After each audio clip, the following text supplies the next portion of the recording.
इतिहास है। सारे विश्व का इतिहास देखें, सभ्यताओं के उत्थान और पतन का इतिहास देखें तो यही निष्कर्ष आपके सामने आएगा। आज हिंदुस्तान के सामने भी एक प्रश्न है और दुनिया के बड़े से बड़े राष्ट्र जो विकसित राष्ट्र कहलाते हैं उनके सामने भी प्रश्न है कि जिस प्रकार उपभोक्तावाद, सुविधावाद बढ़ रहा है, आज वे कल्पना नहीं कर सकते 100 वर्ष बाद, 200 वर्ष बाद इतिहासकार लिखेगा कि पतन क्यों हुआ, पतन का कारण क्या बना। और पतन की प्रक्रिया शुरू हो जाती है, एक साथ नहीं होता। जैसे मार्क्स का एक बहुत अच्छा था ये कि थीसिस एंटीथीसिस, कि पतन कोई बाहर से नहीं आता, भीतर से ही शुरू होता है। उनका अर्थशास्त्रीय आधार पर था और हमारा ये धर्म या आत्मशास्त्रीय आधार पर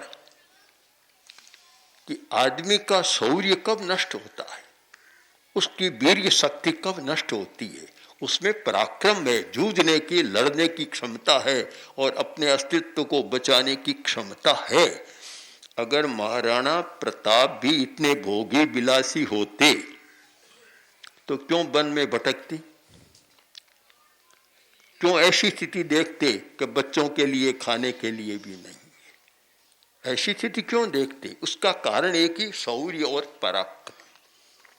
कब पराक्रम था, और पराक्रम का मतलब है जिसमें शौर्य पराक्रम है वह अपने अस्तित्व की सुरक्षा कर सकता है, वह अपनी स्वतंत्रता की सुरक्षा कर सकता है। और जिसमें वह नहीं है कि ठीक है सब कुछ भोग सारा मिल रहा है, अब कोई परतंत्र हो तो हो, क्या हो, हमारा क्या लिया, बस बात समाप्त कर देता है। महामती चाणक्य ने यह लिखा कि शासक को इंद्रियजयी होना चाहिए। अगर सामान्य दृष्टि से पढ़े तो एक मुनि के लिए तो आता भी, मुनि को जितेंद्रिय होना चाहिए।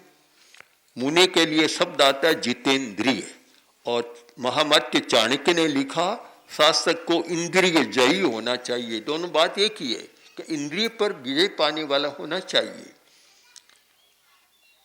किंतु जिस प्रकार इंद्रियों की उच्छृंखलता, भोग की उच्छृंखलता और जिस प्रकार ये पदार्थ की बहुलता, सुविधा बहुत बढ़ रहा है, ऐसा लगता है कि विकास कर रही, पर शायद उसके विकास के साथ साथ पतन की प्रक्रिया भी चल रही।